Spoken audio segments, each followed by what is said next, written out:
opening speech yang akan disampaikan oleh Board of Advisor dari Prasasti. Kita sambut Bapak Burhanuddin Abdullah.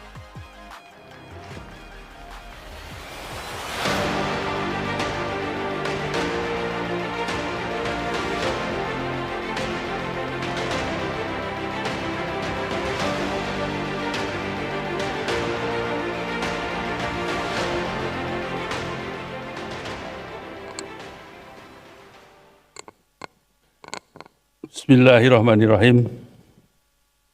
Yang terhormat, yang saya banggakan, Menteri Perencanaan Pembangunan Nasional, Kepala Bappenas, Bapak Profesor Ahmad Pambudi. Selamat datang, Pak. Terima kasih atas kehadirannya. Yang terhormat, Ketua Komisi Percepatan Reformasi Polri yang sangat terkenal akhir-akhir ini, Profesor Jimli Asidiki, para pembicara, Ibu Mari Elka Pangestu, Pak William Sabandar, dan Bapak Pandu yang akan datang kemudian. Terima kasih atas kehadirannya. Yang saya hormati Bapak Ibu anggota Board Prasasti dan juga perwakilan perusahaan-perusahaan members, serta tamu undangan yang berbahagia. Assalamualaikum warahmatullahi wabarakatuh. Selamat pagi dan salam sejahtera bagi kita semua. Pertama-tama, izinkan kami untuk menyampaikan ucapan terima kasih atas kehadiran Ibu Bapak dalam acara Prasasti Forum Economic Forum 2026, sebuah forum yang dirancang sebagai ruang bersama untuk berpikir lebih jauh, berpikir lebih jernih, dan berpikir lebih strategis mengenai arah Indonesia ke depan.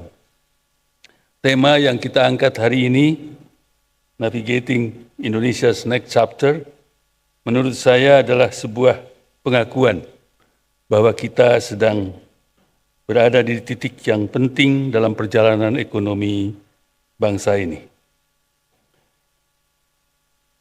Jika kita melihat Indonesia hari ini, saya merasa bahwa kita berada di persimpangan di antara dua realitas. Di satu sisi, kita masih memiliki peluang yang besar, stabilitas makro yang relatif terjaga, bonus demografi yang masih bersama kita, dan agenda transformasi ekonomi menuju industrialisasi, hilirisasi, digitalisasi, serta transisi energi yang berpotensi tinggi. Akan tetapi di sisi lain, kita juga berhadapan dengan kendala yang semakin nyata.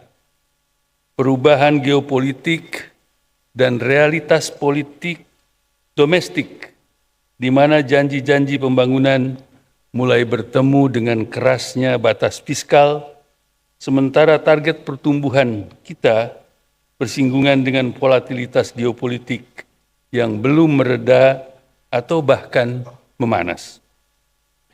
Di tengah dua realitas inilah kita dihadapkan pada sebuah target pertumbuhan ekonomi yang tinggi agar kita bisa cepat keluar dari middle income trap. Dan selama ini Indonesia terbukti konsisten menjaga pertumbuhan di kisaran 5% yang jelas tidak cukup untuk mengejar cita-cita tadi. Pertanyaannya sederhana, mengapa ekonomi kita seolah bertahan di titik itu, di level itu? Untuk menjelaskannya, saya mencoba meminjam sebuah konsep dari fisika, yaitu inersia. Inersia adalah kecenderungan alami suatu benda untuk mempertahankan keadaannya, baik tetap, diam, maupun bergerak pada kecepatan tertentu. Inersia hanya dapat diubah apabila ada daya dorong lain yang cukup kuat untuk mengubah arah dan kecepatannya. Ekonomi Indonesia menunjukkan gejala inersia yang kuat, yang disebabkan oleh faktor-faktor struktural, birokrasi kita, dan mungkin psikologis. Dalam satu dekade terakhir ini, Indonesia berhasil menjaga stabilitas makro, mengendalikan inflasi, serta mempertahankan stabilitas politik. Ini adalah capaian yang sangat penting. Perekonomian kita mencapai keseimbangan, tetapi dengan akselerasi dan keberanian mengambil risiko yang rendah.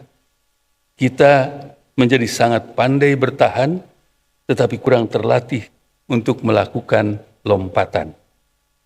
Yang kedua, pertumbuhan ekonomi kita masih lebih banyak didorong oleh akumulasi faktor, tambahan tenaga kerja dan modal, bukan oleh peningkatan produktivitas.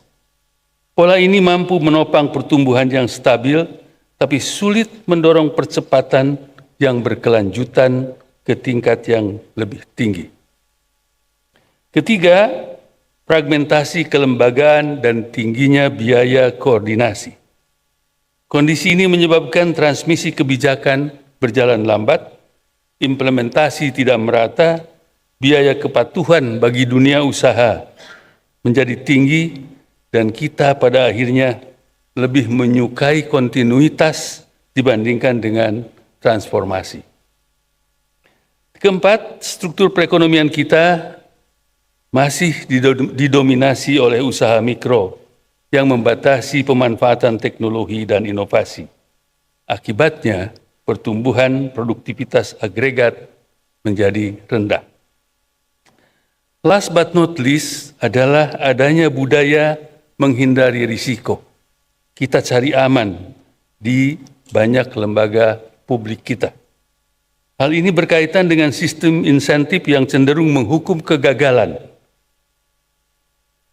daripada menghargai inovasi, lebih menekankan kepatuhan dibandingkan hasil, serta menghindari risiko masa depan yang syarat ketidakpastian. Budaya ini membuat reformasi struktural berjalan lambat dan perubahan menjadi hampir mustahil. Hadirin yang saya muliakan, sudah saya sampaikan tadi bahwa perekonomian kita membutuhkan daya dorong lain yang cukup kuat agar kita bisa keluar dari pola lama yang menghambat kemampuan ekonomi kita untuk tumbuh lebih cepat. Kita perlu menyusun langkah strategis untuk mengefisienkan perekonomian melalui penegakan disiplin dan pemberian jaminan kepastian hukum, termasuk di dalamnya pemberantasan korupsi, penyelundupan, penghindaran pajak, under-invoicing, serta penindakan tegas terhadap penyalahgunaan izin dan pemanfaatan sumber daya, termasuk di dalamnya pemanfaatan kawasan hutan. Kepastian hukum adalah fondasi efisiensi ekonomi. Itu yang pertama. Yang kedua, kita perlu melakukan penguatan institusi pasar yang strategis dengan membangun lembaga yang mampu mengurangi risiko bagi perusahaan yang baru memasuki pasar, menyerap ketidakpastian, dan mendorong terjadinya peningkatan skala usaha. Misalnya, dengan pembentukan trading house, suatu lembaga yang akan memberikan one-stop solution bagi UMKM kita. Yang ketiga, kita perlu melakukan reorientasi kebijakan ke arah peningkatan produktivitas melalui penskalaan perusahaan, pendalaman keterampilan tenaga kerja, difusi teknologi, serta peningkatan kapasitas manajerial. Yang keempat, kita juga perlu mewujudkan prioritas reformasi dengan kredibilitas yang tinggi. Langkah-langkah pembenahan regulasi, penguatan kelembagaan, dan peningkatan akuntabilitas pada zona, sektor, wilayah tertentu supaya menjadi showcase bagi reformasi di kawasan ekonomi lainnya. Dan last but not least, kita perlu meningkatkan kredibilitas kelembagaan sebagai strategi pertumbuhan. Kepercayaan terhadap institusi adalah modal utama untuk mendorong investasi, inovasi, dan keberanian mengambil risiko produktif. Usulan-usulan strategis tersebut sebenarnya telah tertuang dalam Asta Cita dan 17 program prioritas pemerintahan Prabowo Gibran. Oleh karena itu, seringkali kita perlu berhenti untuk melihat kembali catatan-catatan yang telah kita susun agar konsistensi, konsentrasi, dan relevansi dapat terjaga. Hadirin yang saya muliakan, tantangan yang kita hadapi sesungguhnya bukanlah kurangnya pertumbuhan, melainkan kurangnya kemampuan untuk memanfaatkan momentum pertumbuhan.